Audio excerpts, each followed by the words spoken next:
ये बेटी बनकर बाप के घर पैदा हुई तो अपने माँ बाप के लिए अल्लाह की रहमत, और जब ये बीवी बन गई किसी मर्द की तो अपने शौहर के लिए आधा ईमान है, और जब माँ बन गई तो इसके पैरों के नीचे औलाद की जन्नत अल्लाह ने रख दिया है। तीन हिस्सों में इसको तकसीम कर दिया। और मौलाना मौलवी अब्दुल हकीम साहब अब एक खतीबाना जुमला सुनिए, एक मुकर्रिर का और एक आलिम का जुमला सुनिए। पढ़े लिखे लोग, इस औरत की जिंदगी के तीन पहलू, बेटी है तो खुदा की रहमत, अगर बीवी है तो शौहर के लिए आधा ईमान, अगर माँ है तो अपने बच्चों के लिए इसके कदमों के नीचे जन्नत। मगर जरा पलट करा, दुनिया में एक औरत है जिसका नाम फातिमातुल ज़हरा है, जिसका नाम बतूल है, जिसका नाम बिन्ते रसूल है, जो हुसैन की माँ है, हसन की माँ है, जो ज़ैनब की माँ है, जो मेरे नबी की लाडली बेटी है। वो बेटी है तो किस बाप के लिए जो खुद रहमतुल लिल आलमीन है, और बीवी है तो किस शौहर के लिए जिस मौला अली को खुदा ने मुकम्मल ईमान करार दिया। और अगर बेटों के लिए जन्नत है तो किन बेटों के लिए जो जन्नतों का सरदार बना दिए गए। जिंदगी के तीन पहलू, अगर ये गौर करें, ये सोचे तो लम्हों में इसकी जिंदगी में इनकलाब आ सकता है। लम्हों में बाबू थोड़ी देर शांत रहो, इनकलाब आ सकता है। दुनिया में सबसे पहले कलमा पढ़ने वाले कौन? या औरत। सबसे पहले कलमा पढ़ने वाली औरत। दुनिया में सबसे पहले किसी नबी को देखने वाला कौन? तो आपका जवाब होगा औरत, जो हव्वा बनकर जिसने आदम का दीदार किया था। सुभान अल्लाह बोलिए।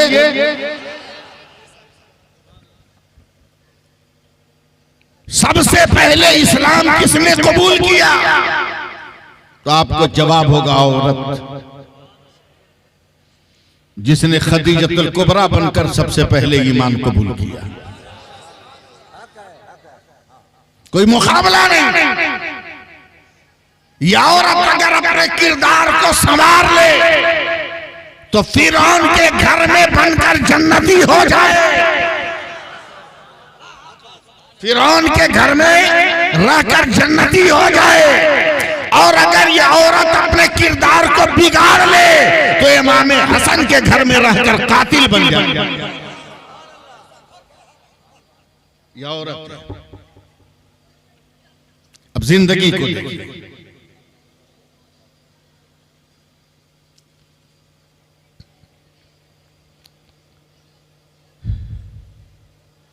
मैं जरा जोश में आ गया, दरूद पाक पढ़ गया आप। अल्लाहुम्मा सल्ली अला सय्यदना मौलाना मुहम्मदी मादनी जूद वल करम वालिही बारिक व सल्लिम सलातम व सलामन अलैका या रसूल अल्लाह। ये प्रोग्राम हो रहा है ना, औरतें बैठी है, कोई एक औरत जरूर होगी जो गौर से सुन रही होगी, गौर से सुन रही होगी। सुनिए, एक औरत गौर से मिलाद सुन रही, तकरीर सुन रही, तकरीर करने वाला तकरीर कर रहा है।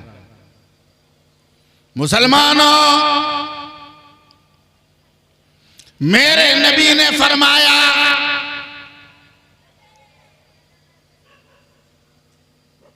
कि जब सोने जाओ और आखिरी बार घर का दरवाजा बंद करो तो बिस्मिल्लाह पढ़कर दरवाजा बंद करो। यह औरत तकरीर सुन रही। और तो मेरे नबी ने फरमाया कि जब सुबह को उठो तो पाक रहो या नापाक। पहली बार दरवाजा खोलो ये मसला औरत मर्द दोनों के लिए, तो बिस्मिल्लाह पढ़कर दरवाजा खोलो। फिर यह औरत तकरीर सुन रही, और तो रात को सोने से पहले खाने पीने के बर्तन को ढक दो। हर रात बीमारी चलती है, हवा पे बैठकर तेरे पानी और खाने के बर्तन खुले होंगे तो बीमारी उसमें घुस जाएगी और तेरी औलाद बीमार होगी। यह औरत तकरीर सुन रही, तकरीर करने वाला तकरीर कर रहा है। और तो मेरे नबी ने फरमाया कि सोने से पहले तुम्हारे घर में जहां जहां चूल्हे में या कहीं भी आग हो तो उस आग को बुझा दो, बुझाकर सो। चिराग भी अगर जला रहे हो, लालटेन तो लैंप, तो उसको बुझाकर सो, बगल में माचिस रखो, जला के न सो। क्यों? मेरे नबी फरमाते हैं कि तुम बेखबर सोए हो और रात को बिल्ली घुस गई या चूहा घुस गया, उसने दौड़ लगाई, तेरा चिराग जल रहा है और उसके दौड़ने से चिराग अगर गिर गया, तेल फैला, तो तेरे घर में आग लग सकती, तेरे बिछावन में आग लग सकती। इसलिए आग बुझाकर सो। यह औरत तकरीर सुन रही, आप भी इनके साथ साथ सुनिए। इतनी औरतों में से एक नौजवान लड़की के दिमाग में यह बात बैठ गई कि बिस्मिल्लाह तो बहुत काम की चीज है, बहुत अच्छी चीज है, लिहाजा इसको पढ़ना चाहिए, इसको पढ़ना चाहिए। तो आप जानते ही हैं कि नया नमाजी पढ़ता कम है, दिखाता बेसी है। नया नमाजी पढ़ता कम है, दिखाता ज्यादा है। जैसे रमजान में जो रोजा रखता है उसका मुंह कम सूखा रहता है, और जो रोजा नहीं रखता उसका मुंह ज्यादा सूखा रहता है। इसलिए कि उसको रोजा जो है इंसानों को दिखाना है तो दिखाता है, मगर जिसको खुदा को दिखाना होता है वो खुदा की रजा पे राजी रहता है। अब नया नया मामला था, लड़की के दिमाग पे चढ़ गया बिस्मिल्लाह का जिक्र। इतना चढ़ा, इतना चढ़ा, इतना चढ़ा कि झाड़ू दे तो बिस्मिल्लाह, कपड़ा धोए तो बिस्मिल्लाह, रोटी बनाए तो बिस्मिल्लाह, बर्तन धोए तो बिस्मिल्लाह, कोई भी काम करे तो पहले। अरे इसको पढ़ने में भी डर लग रहा है का? बिस्मिल्लाह पढ़ रहे रोज रोज रोज रोज। इशारे में मेरी बात समझिएगा, जमाना ऐसा नहीं कि मैं ओपन बोल सकूं। एक गैर की नन्ही सी बच्ची आ गई, 1-1.5 घंटा तक इसके घर रही, जो बिस्मिल्लाह पढ़ रही थी। उबिया कर पूछती है, ए बूबू है क्या है रे बिस्मिल्लाह बिस्मिल्लाह का? चुप, ये मेरे धर्म का मामला, ये मेरे मजहब का मामला है, इसमें टांग मत अड़ा। तो गैर की बच्ची ने कहा, बूबू हम टांग नहीं अड़ाए, तेरे मुंह से बिस्मिल्लाह सुनकर बहुत अच्छा लग रहा है। फिर नहीं बोले आप लोग सुभान अल्लाह। मर्द है तो जोर से बोलिए, औरतें धीरे से बोलिए। बहुत अच्छा लग रहा है बूबू। बोला क्या मतलब? कहा अगर हमको सिखा सकती हो तो हमको सिखा दो ना। तो कितना आसान है बिस्मिल्लाहिर्रहमानिर्रहीम, अगरचे हर मुसलमान को याद नहीं है। और जिस मुसलमान को बिस्मिल्लाह याद नहीं उसको बोलते हैं कि पैदा काहे हुआ, मर काहे नहीं गया, पैदा होता है। निकाह पढ़ाने जाइए, बारात आती है तो नौशा को कहिए पहला कलमा पढ़, तो पूछता ही का है। तो हम बोलते हैं कि तुम मर क्यों नहीं गया, सेहरा बांध के आया का है तुमको, तो फांसी लगा लेना चाहिए था रिश्ता तय होने से पहले। हालांकि शरीयत में हराम है ये।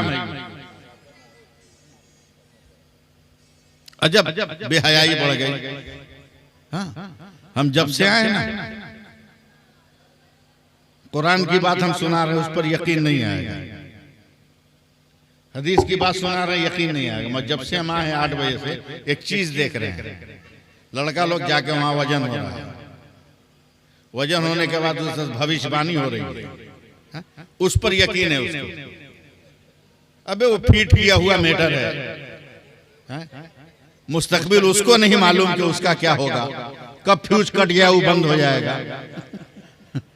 उसको अपना मुस्तकबिल नहीं मालूम, तेरा मुस्तकबिल क्या जानने।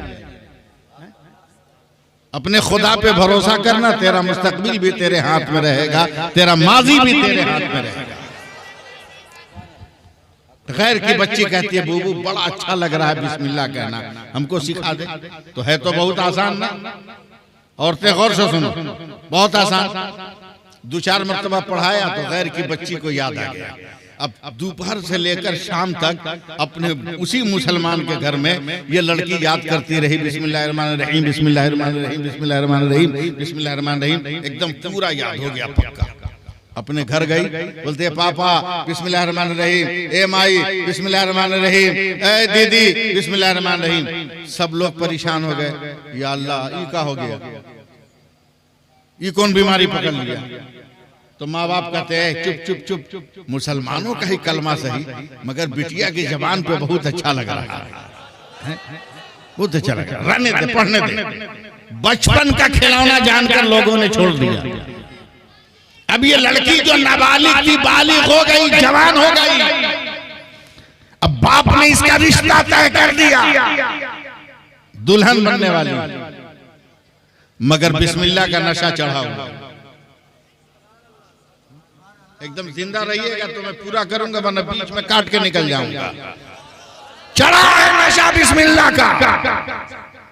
हल्दी लगी तो पहले बिस्मिल्लाह, दुल्हन का श्रृंगार किया गया तो पहले बिस्मिल्लाह, बारात आ गई खबर सुनकर पहले बिस्मिल्लाह पढ़ा, मंडप में बैठी तो पहले बिस्मिल्लाह पढ़ा, अग्नि पूजा हो गई तो पहले बिस्मिल्लाह पढ़ा, मंगलसूत्र डाल दिया गया तो पहले बिस्मिल्लाह पढ़ा। अब ये दुल्हन बनकर बाप की चौखट को पार किया तो पहले बिस्मिल्लाह पढ़ा। कब बोलिएगा सुभान अल्लाह, हम इन्ना लिल्लाह पढ़ेगा, बोलिए जोर से। ससुराल की डोली पर बैठी तो पहले बिस्मिल्लाह, नहीं बोलिएगा काटता निकल जाऊंगा। ससुराल उतरी तो पहले बिस्मिल्लाह, ससुर को देखा तो नमस्कार से पहले बिस्मिल्लाह, सास की चरणों को छुआ तो छूने से पहले बिस्मिल्लाह, पति परमेश्वर के रूप रेखा को देखा तो पहले बिस्मिल्लाह। एक शोर बरपा है, फलाने बहू तो बड़ी सुंदर लाए, मगर बिस्मिल्लाह का दुमछल्ला समझ में नहीं आ रहा।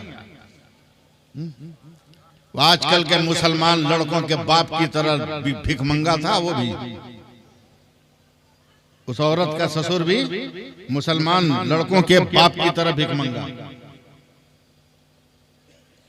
उसने कहा चुप, नई नई दुल्हन आई है, वॉशिंग मशीन लाई है, फ्रिज लाई है, सोफा सेट लाई है, सोना का चैन घड़ी लाई है, अंगूठी लाई है, कुछ बोल देंगे भाग गई तो हम भिखारी के भिखारी रह जाएंगे।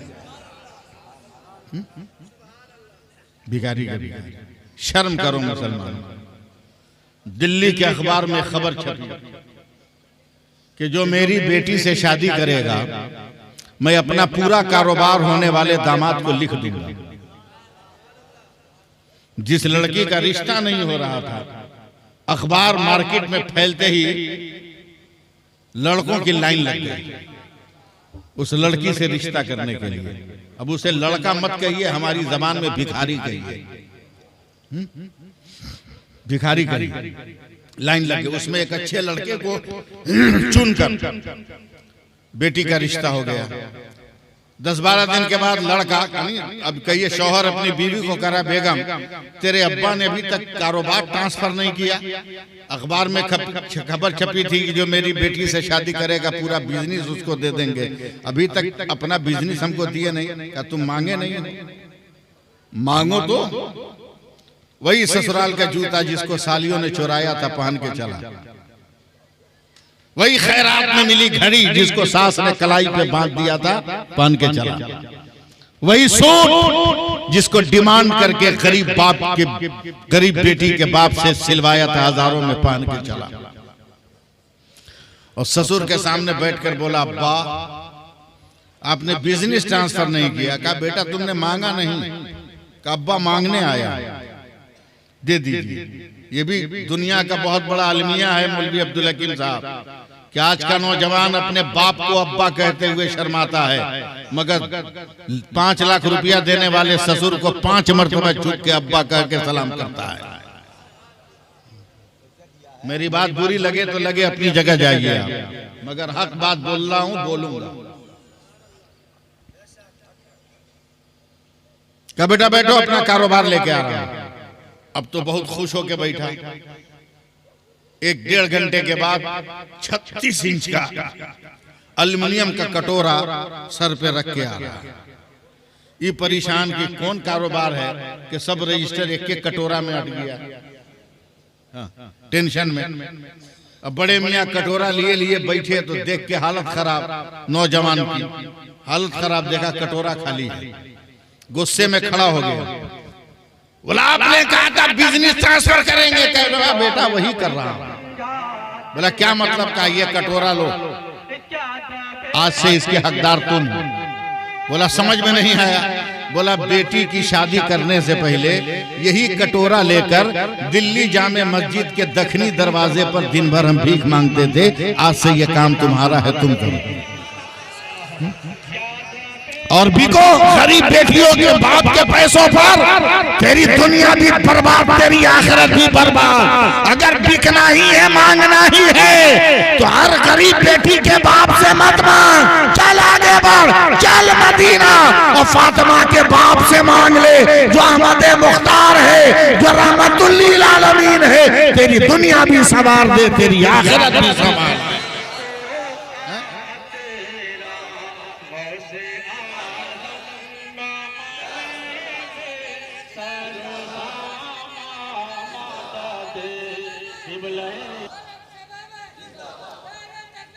अब आप गौर करें,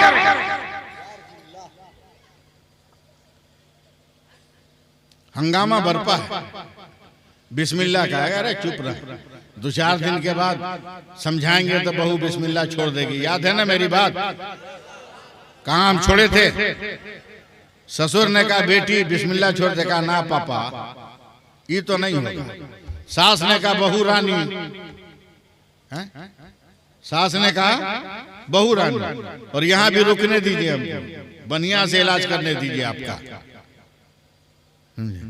अगर आज का कोई आदमी मर्द हो या औरत अपने दामाद को देखे कि उसकी बेटी से खूब हंस के बात कर रहा है, कोई मर्द और देखे कि उसका दामाद उसकी बेटी से हंस के बात कर रहा है, तो बोलती है क्या दामाद मिला, एकदम हमारा बेटी के लायक।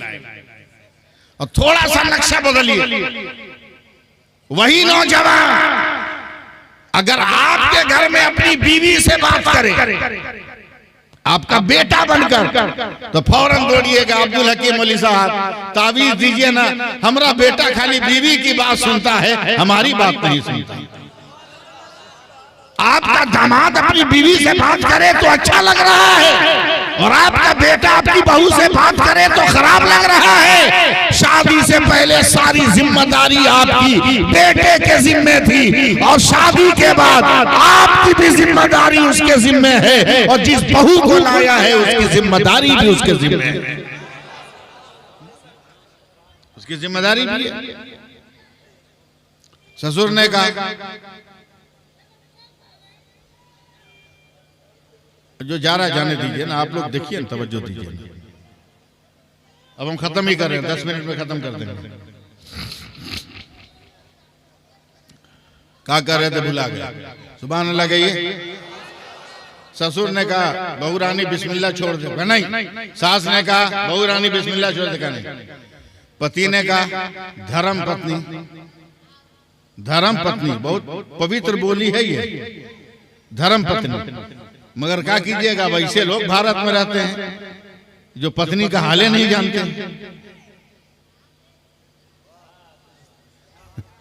बहुत सारे ऐसे लोग भारत में रहते हैं जो पत्नी का हाल नहीं जानते, सिर्फ इतना जानते हैं कि डीजल का दाम कितना बढ़ेगा, पेट्रोल का दाम कितना बढ़ेगा, इसके अलावा कुछ नहीं जानते। बहुत पवित्र बोली है धर्म पत्नी का। धर्म पत्नी बिस्मिल्लाह छोड़ दे, बड़ा नहीं होगा,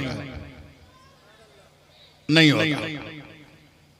2-4 दिन मना किया तो जानते ही हैं कि लात का भूत जब बात से न माने तो लात मार पीट कर एकदम खून खून कर दिया उस औरत को घर वालों ने। तड़प तड़प कर वो औरत कहती है, खानदान वालों जितना मारना है मार लो, मगर एक बात याद रखना, जब तक सांस है तब तक बिस्मिल्लाह की आस है। छोड़ दिया लोगों ने उसके हाल पर। फट गया है हाथ, मसाला पीसेगी लहरेगा तो अपने बिस्मिल्लाह छोड़ देगी। अब क्या करूं, मैं मजबूर हूं, तकरीर करने वाला आदमी हूं, एक बात बोलता हूं तो 10 बात दिमाग में आती है। कटा पीटा है, सरफ साबुन इस्तेमाल करेगी तो अपने ही जलन होगी तो छोड़ देगी। उसे क्या मालूम कि मुसलमान की शान कितनी अफजल है। बोलिए सुभान अल्लाह। हम कटे हुए जिस्मों को देखकर बुज़दिल नहीं होते, वरना करबला की तारीख अलग होती। ये तो हुसैन का जवान जज्बा था कि 71 लाशों को देखते रहे मगर इस्लाम को डूबने न दिया, इस्लाम का बेड़ा पार कर दिया। इस्लाम का बेड़ा पार कर दिया, छोड़ दिया उसके हाल। मगर काहे को बिस्मिल्लाह छूटने जाए। अब मैं एकदम देहात में आ रहा हूं, गांव में अगर आप लोग मुझको संभाल लीजिएगा तो मैं कामयाब हो गया। ये देखिए जैसे ये बैलून गुब्बारा ये टंगा है ना, गांव जवार में दूध दही को चूहे बिल्ली से बचाने के लिए लोग रस्सी की जाली बुनकर रखते हैं, शिखर बोलते हैं ना उसको। ऐसे ही शिखर टांगा हुआ था, शिखर पर मिट्टी की हांडी थी। उसका ससुर अपनी बुढ़िया से बोल रहा है, ए बुढ़ियो, बोला कहा, बोला ये मिट्टी के हांडी में कहा, बोला चुप धीरे बोल। बोला क्या है, बोला 2-3 साल से बहुत पुराना आम का अचार बचा के रखे, इमरजेंसी में काम देने के लिए। तो बुढ़वा आंगन में डांस करने लगा, खुशी में ताली बजाने लगा। क्या हुआ, बोला अब तो चुटकी बजाकर बहू का बिस्मिल्लाह छुड़वा देंगे। बोला कैसे, बोला बस दिमाग में एक आइडिया आ गया, जहां उस पे काम किए बहुत चुटकी बजाते बिस्मिल्लाह छोड़ देगी। तो बुढ़िया डांट कर कहते चुप चुप चुप, तू क्या बिस्मिल्लाह छोड़ाएगा। बिस्मिल्लाह छुड़वाने के चक्कर में तो बहू ने पूरे खानदान को याद करवा दिया है। अब छुड़वाने का सवाल क्या, छुड़वाने का सवाल क्या, याद करा दिया पूरे खानदान को। आइडिया क्या बता, बोला जितना अचार है चुपके चुपके बाहर कर, हांडी को धो ले, सिसवा वालों तैयार रहो, हांडी को धो ले, धो दिया। बोला आप क्या करें, कर रख दे शिखर पर। बुढ़िया ने रख दिया। बोला रुक, आज एक सपेरा से दोस्ती किए, हम जा रहे हैं एकदम डेंजर किस्म का जहरीला सांप खरीद के लाने, और इस हांडी में बंद कर देंगे, ऊपर से ढक्कन रख देंगे, कल इसी के नीचे खाने बैठेंगे। तुम्हारा काम है कि खाना लेके बहू को भेजना। देखते हैं कैसे उसका बिस्मिल्लाह नहीं छूटता है। कुफ्र सोच रहा है, इस्लाम मुस्कुरा रहा है। इस्लाम मुस्कुरा रहा है, तारीकी हंस रही है और उजाला उस पे कहे लगा रहा है। यहीं बैठेंगे। प्लान क्या है बताना। तो अब बड़े मियाँ बूढ़ा बुढ़िया से कह रहा है यहीं खाने बैठेंगे, एकदम शिखर के नीचे, एक और मुंह में डालकर मुंह बनाएंगे, खूब बिगड़ा हुआ। बोले मुंह का मजा बेकार हो गया, मुंह की लज्जत बेकार हो गई, टेस्ट बेकार हो गया, बड़ा बदमजा खाना, न मसाला का पता, न नमक का पता, न तेल का पता, क्या बनाई है खाना। तो बहू नई नई है ना, माफी मांगेगी तो हम माफ कर देंगे, बोलेंगे चल जो होना था हो गया, एक आम का अचार दे दे। उसको क्या मालूम कि हड़िया में हमने क्या रखा है। हाथ डालेगी अचार के लिए, सांप काटेगा, बहू खत्म, बिस्मिल्लाह खत्म। फिर बेटा की दूसरी शादी करेंगे, फिर नया सोफा सेट आएगा, फिर 5 लाख का बैलेंस चेक आएगा, फिर कोई गरीब बेटी का बाप जमीन बेचकर हमारी तमन्नाओं की खेती हरी कर जाएगा। कुफ्र प्लान करके बैठा, तैयार रहिएगा, बैठा। एक लुकमा खाकर बहू ने खाना दिया, मुंह बनाया, ऐसा बिगड़ा हुआ मत पूछिए। सड़क के उखड़े हुए पत्थर भी उतने बेकार नहीं होते। बिगड़ा हुआ मुंह बनाएगा, ऐसे ही खाना बनाया जाता है। नहीं बहू है, डर गई। का पिताजी बेटी सम्मान बहू हो ना, क्षमा कर दीजिए, माफ कर दीजिए, आइंदा ख्याल रखूंगी कि मजा न बिगड़े। का चल जो होना था हो गया, एक आम का अचार निकाल। सिसुआ वालों, उस औरत की आदत है, कोई भी काम करती है तो पहले बिस्मिल्लाह पढ़ती है। वो लरसते हुए आगे बढ़ी है, अपने कदमों को उठाया है, फिर शिखर के करीब आकर कहती है पिताजी आम का अचार दो। कहा बेटी अचार ही के लिए कहा है, का माता जी ने कहाँ रखा है हमें पता नहीं है। तो बुढ़िया बगल में बैठी थी, वो बात देख करके आगे बढ़ी है। कहाँ रखेंगे? वो कहा शिकार पर हड़िया में रखा हुआ है। कहा निकाल दो। कहा निकालने को तो कह रहे हैं। उस औरत की आदत है, कोई भी बात काम करती है तो पहले बिस्मिल्लाह पढ़ती है। शिकार के करीब गई है, अपने दाहिने हाथ को उठाया है और उठाकर बिस्मिल्लाह पढ़ा जोर से, और हाथ डालकर हांडी में, हांडी से जब हाथ निकाला है तो उंगलियों में आम का अचार नजर आ रहा है, आम की फाली नजर आ रही है। हकीकत जब अपने चेहरे से नकाब उलट ले तो बातिल को भी हक मानने पर मजबूर होना पड़ता है। अंधेरे का सीना चीख-चाक करके जब सूरज निकल जाता है, हर एक को मानना पड़ता है कि सूरज रोशनी देने वाले आले का नाम है। जब लोगों ने देखा, कुफ्र के माहौल में लोगों ने देखा कि अरे अचार नहीं था, मगर बहू ने अचार निकाल दिया, तो हैरत से कहते हैं ये बहू अचार कैसे निकाला? का पिताजी अचार था, हमने निकाल दिया। तो बूढ़ा गर्म होकर एकदम कांपता हुआ कहता है ए बेटी, हमने तेरे बिस्मिल्लाह को छुड़वाने के लिए अचार तो पहले गायब कर दिया था, उसमें जहरीला सांप रखा था ताकि तुम हाथ डालो तो तुम्हें सांप डस ले, तुम मर जाओ। तो औरत कांप कर कहती है एक बहू सम्मान बेटी पर, एक पिता सम्मान ससुर इतना बड़ा अत्याचार नहीं कर सकता। आप मजाक कर रहे हो, आप मजाक कर रहे हो, आपने सांप नहीं रखा होगा। तो बड़े मियां ने कहा ए बहू जरा पीछे हट, यकीन न हो तो मैं तुमको सांप दिखाऊं। कहा दिखाइए। तो लाठी से ढक्कन को उठाया तो एक सांप फुनकारता हुआ जमीन पर कूदा है और कोनों में जाकर छुप गया है। औरत ने जब ये मंजर देखा तो फौरन सजदे में सर रख कर कहती है ए पिताजी गवाह रहिएगा, बिस्मिल्लाह पढ़ी हो तो दुनिया के अजाब से बचे हो। अब ला इलाहा इल्लल्लाह पढ़ोगे ताकि जहन्नम के अजाब से बच जाओ।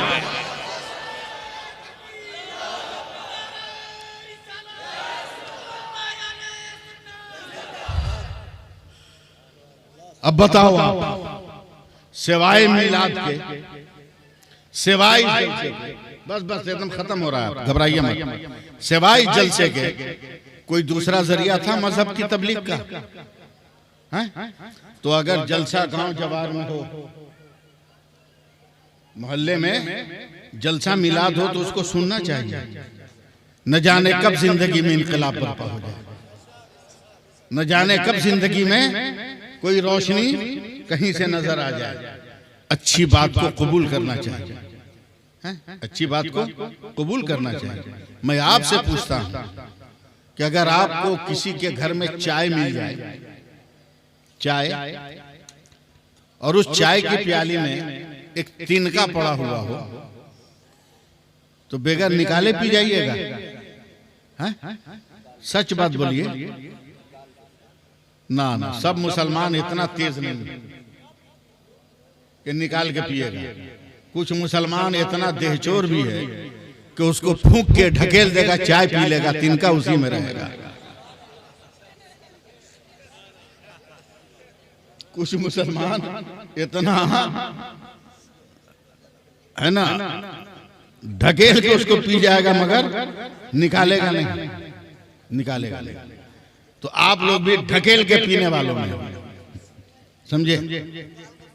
हाँ, बहुत सारे लोग उसको निकाल के पिया कीजिए। मेरी बात समझिए, मैं कहां तक आपको ले गया। जब गुनाह नजर आए तो उससे बचिए, गुनाह नजर आए तो उससे बचिए, और नेकी नजर आए तो उसको करीब कर लीजिए। और यही मेरे खुदा का ऐलान है, यही मेरे परवरदिगार का ऐलान है। एक बार तो सुभान अल्लाह कह दो। यही मेरे परवरदिगार का ऐलान है। माताकुमुर रसूल, मेरे रसूल जो दे उसे ले लो। वमा नहाकुम अन्हु फंतहू, मेरे रसूल जिससे मना करे उसे छोड़ दो। इसलिए आज के जलसे को अल्लाह कबूल फरमाए, आपकी हाजिरी को कबूल फरमाए, आपके मकासिद में कामयाबी अता फरमाए, आपकी जायज रोजी रोटी में बरकतें अता फरमाए। जो बीमार हो अल्लाह उसको सेहत और सलामती अता फरमाए, जो बे औलाद हो अल्लाह उसे साहबे औलाद करे। बहुत सारे लोगों ने मुझसे दुआ की दरखास्त की है, उनके लिए दुआ की जाएगी, मगर मैं आपसे सिर्फ और सिर्फ इतना ही चाहता हूं कि मैं आऊं आपके इलाके में, गुजरूं तो आपको देखने के बाद मुझको यकीन हो कि यह आदमी मुसलमान नजर आ रहा है, यह आदमी मुसलमान नजर आ रहा है। देखिए, हर चीज अपने वजूद से पहचानी जाती है, अपने वजूद से पहचानी जाती है, अपनी पहचान से पहचानी जाती है। घड़ी आप और हम काहे बांधे हैं कलाई पर? इसलिए ना कि चल के टाइम बता रही है, मगर वो घड़ी अगर बंद रहे तो बांधिएगा, बांधिएगा? आजकल कुछ भी हो सकता है, बांध भी सकता है नौजवान। हाँ, मोबाइल में सिम नहीं है मगर पॉकेट में लेके घूमता है ताकि रोब रहे दूसरा पर कि हम भी मोबाइल चलाते हैं। सिम नहीं है उसमें, अगर सिम है भी तो बेरोजगारी इतनी है कि उसको रिचार्ज कराने का पैसा नहीं, रिचार्ज नहीं होता। 15 दिन खूब बात करेगा, 15 दिन में लटका करेगा, पैसा नहीं है। अब बाप के कारखाना में से निकालेगा तब न देगा, खुद तो कमा नहीं रहा, खुद कमा नहीं रहा। याद रखो, सबसे बड़ी लानत है मुसलमान के लिए कि किसी के सामने 2 पैसा के लिए वो हाथ फैला दे। सबसे बड़ी लानत है। अल्लाह के प्यारे हबीब सल्लल्लाहु अलैहि वसल्लम की बारगाह में एक सहाबी गए, कहा या रसूल अल्लाह, 3-4 दिन हो गए मेरे बच्चे भूखे, अब उनसे उनकी भूख नहीं देखी जाती, मुझको कर्जा दीजिए ताकि मैं कुछ आटा दाल चावल खरीद कर अपने बच्चों को खिला सकूं। मेरे नबी का चेहरा तमतमा उठा, यानी लाल हो गया गुस्से में। फरमाते हैं कि तेरे घर में कुछ है सामान? बोला या रसूल अल्लाह, एक लकड़ी का प्याला है, बस इसके अलावा कुछ नहीं। मेरे नबी ने फरमाया जा वही प्याला लेकर आ, वही प्याला लेकर आ। सहाबी घर गए, खाली लकड़ी का प्याला लेकर आए, सहाबा को जमा करके मेरे नबी ने फरमाया कि मैं इसकी कीमत 10 रुपया लगाता हूं, कौन है जो इससे ज्यादा कीमत दे के खरीदेगा? तो उस जमाने में 10 रुपये की हैसियत थी, समझे? हजरत अबू बकर सिद्दीक रज़ी अल्लाह ताला अन्हु ने उसको 12 रुपये में खरीद लिया, 12 रुपये। मेरे नबी ने 12 रुपया लिया, फरमाया 4 रुपया से अनाज खरीद, राशन खरीद, 4 रुपया बचा के रख, और 4 रुपया से एक कुल्हाड़ी और रस्सी खरीद, और रोज दिन भर जंगल में लकड़ियां काट और मदीने के बाजार में शाम को लकड़ियां बेच, मगर किसी से भीख मत मांग, किसी से कर्जा मत मांग, किसी से खैरात मत मांग। उस सहाबी ने नबी के फरमान पे काम किया। एक दौर ऐसा भी आया मदीने में कि उनके बिल मुकाबिल कोई मालदार नजर नहीं आ रहा था। इसलिए लोगों, मेरी अपील है कि आप मुसलमान बनकर जिंदगी गुजारिए। मौलवी अब्दुल हकीम साहब ने मुझको कहा था 2 घंटा बोलिए, लेकिन चूंकि मैं परेशान हूँ, हाँ, इमामुद्दीन प्रधान ने अपने घर खाने की दावत रखी है, मगर मैं इतना मजबूर हूँ कि इनके बैठका से इनके घर तक पैदल जा भी नहीं पाऊंगा। इतना मैं मजबूर हूँ कि इनके घर पैदल जा भी नहीं पाऊंगा। मेरे वालिद का उर्स था गुज़श्ता दिनों 19 फरवरी को। मैंने सिर्फ स्टेज से घर तक एक बार आना जाना किया, इतनी तकलीफ हुई कि मुझको 2 दिन बैठ के गुजारना पड़ा। तो ये परेशानी है मेरे साथ, इसलिए मेरे कहीं आने न जाने से आपको तकलीफ नहीं होनी चाहिए। इंसान की जिंदगी में हर तरह के हालात आते हैं, उससे समझौता करना चाहिए। अल्लाह ताला हम सबको अमल की तौफीक अता फरमाए, सिरात मुस्तकीम पे चलने का जज्बे सदका अता फरमाए। बस ये चंद बातें थी जो रब अपनी बारगाह में कबूल फरमाए।